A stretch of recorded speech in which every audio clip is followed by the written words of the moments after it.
بسم اللہ الرحمن الرحیم۔ السلام علیکم۔ International Islamic university school Sahiwal on line lectures, یہ ہمارا جماعت پنجم کا سبق نمبر 1 کا لیکچر نمبر 3 ہے۔ جی عزیز طلباء، آپ سب امید ہے کہ ٹھیک ہوں گے اور آپ سب لوگ آن لائن لیکچرز لے بھی رہے ہوں گے اور ساتھ ساتھ کلاس کا جماعت کا کام اور گھر کا کام بھی مکمل کر رہے ہوں گے، ٹھیک ہے۔ جیسا کہ میں نے پچھلے لیکچر میں آپ کو بتایا تھا کہ اگلے لیکچر میں ہم مضمون کریں گے، تو آج ہم مضمون لکھیں گے۔ اس کے لیے آپ سب سے پہلے آپ اپنی اردو جماعت کا کام کی کاپی تیار کر لیں، اس کے اوپر فہرست لکھیں، نمبر شمار لکھیں، عنوان لکھیں اور اس کے بعد آپ کام کے لیے کاپی تیار کر لیں، ٹھیک ہے۔ اس کے اوپر آپ حاشیہ لگائیں پینسل اور اسکیل سے، اور اس کے بعد آپ لکھیں آج کی تاریخ، عنوان اور دن۔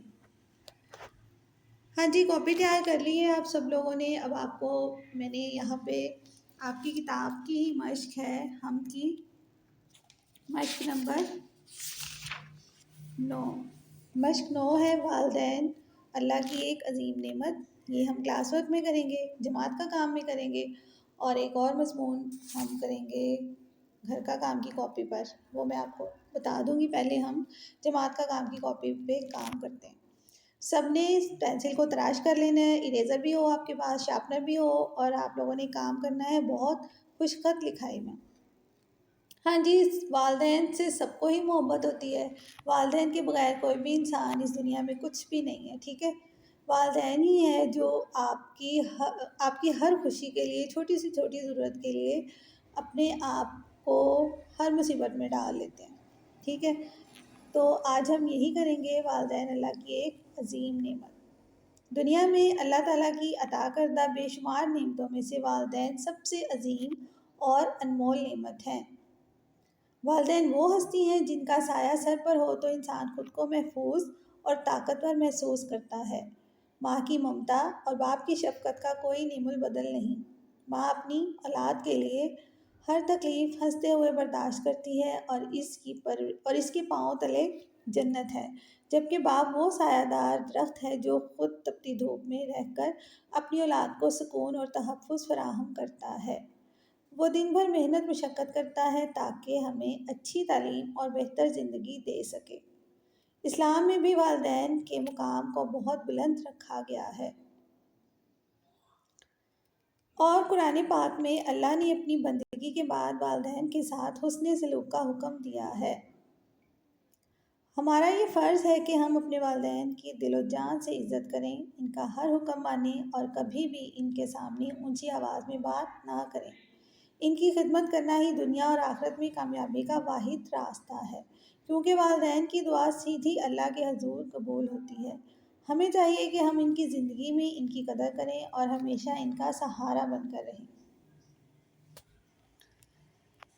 والدین کی عظمت کے حوالے سے قرآن مجید میں سب سے جامع اور مشہور آیت سورۃ بنی اسرائیل آیت نمبر 23 کا ترجمہ ہے، اور آپ کے رب نے حکم فرما دیا ہے کہ تم اس کے سوا کسی کی عبادت نہ کرو اور والدین کے ساتھ حسن سلوک کرو۔ اگر تمہارے سامنے ان میں سے کوئی ایک یا دونوں بڑھاپے کو پہنچ جائیں تو انہیں اف تک نہ کہنا اور نہ انہیں جھڑکنا، اور ان سے بات احترام کے ساتھ کرنا، ٹھیک ہے۔ اب اس آیت سے ہمیں پتہ چلتا ہے کہ ہمارے لیے ہمارے والدین کتنے اہم ہیں، ان کی عزت ہم پر کس قدر واجب ہے، ٹھیک ہے۔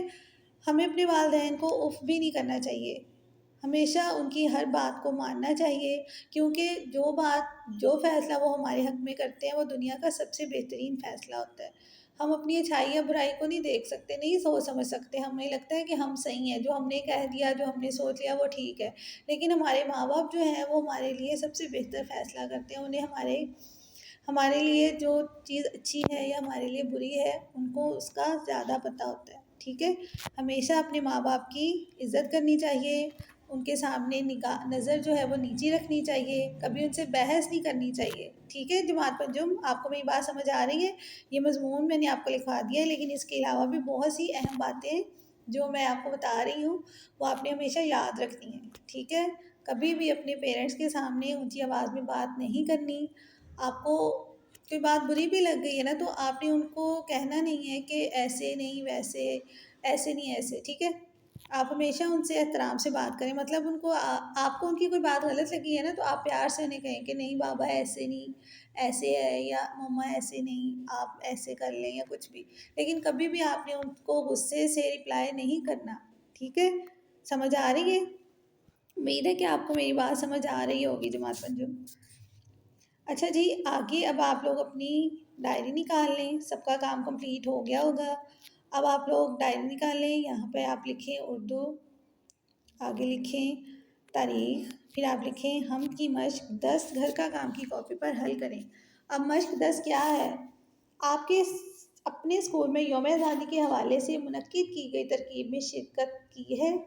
مندرجہ ذیل نکات کی روشنی میں سے 5 سطروں کی ایک مربوط عبارت تحریر کیجیے، ٹھیک ہے؟ آپ نے کیا کرنا ہے، کوئی آپ کو ایک واقعہ دیا ہوا ہے، آپ نے اس ماحول کا مشاہدہ کرنا ہے اور اس کو ایک مربوط عبارت میں لکھنا ہے، مطلب جوڑ کے ایک اچھی عبارت میں آپ نے اس کو لکھ دینا ہے۔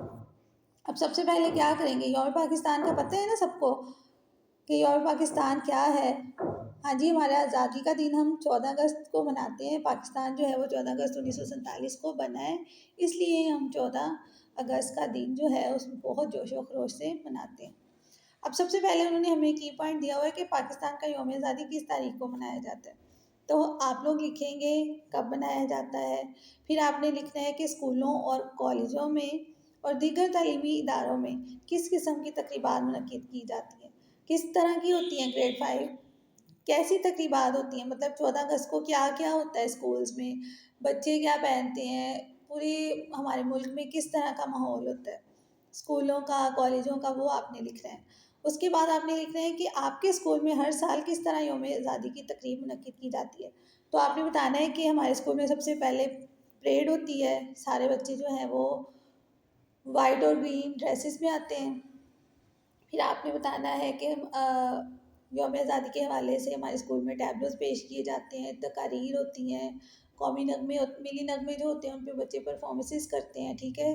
اور پھر لاسٹ میں جو ہے وہ ہم پاکستان زندہ باد کا نعرہ لگاتے ہیں۔ اس طرح سے آپ نے وہ جتنا بھی پروگرام ہے آپ نے اس کو تھوڑا تفصیل سے بیان کر دینا ہے۔ اس کے بعد آپ نے لکھنا ہے کہ کس طرح کی تقریب تھی جو ہمارے ساتھ اسکول میں اس سال ہوئی یا پریویس میں ہوئی تھی، ٹھیک ہے؟ تو اس کے بعد آپ نے بتانا ہے کہ اس تقریب میں کون سے مہمان تھے، کون سے مہمان خصوصی تھے، انہوں نے اس تقریب کے متعلق کیا کہا، کیونکہ اینڈ میں جو مہمان خصوصی ہوتے ہیں وہ اپنی ایک تقریر کرتے ہوتے ہیں، تو آپ نے بتانا ہے کہ انہوں نے اس میں کیا کہا تھا، اور پھر آپ نے بتانا ہے کہ کس کس بچے نے ملی نغمہ اور تقریر پیش کی اور تقریب کا اختتام کیسے ہوا، ٹھیک ہے؟ یہ آپ کو پوائنٹس انہوں نے لکھ کے دیے ہوئے ہیں کتاب پر، آپ نے ان کو فالو کرتے ہوئے آپ نے ایک مربوط عبارت لکھنی ہے اپنی گھر کا کام کی کاپی پر، اور سب بچوں نے یہ ہوم ورک ضرور کرنا ہے، ٹھیک ہے؟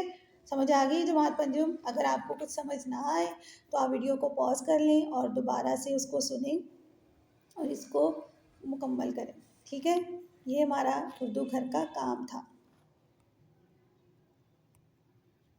ہاں جی، اگلے لیکچر میں ہم اس کتاب کا سبق نمبر 3 کریں گے، ٹھیک ہے؟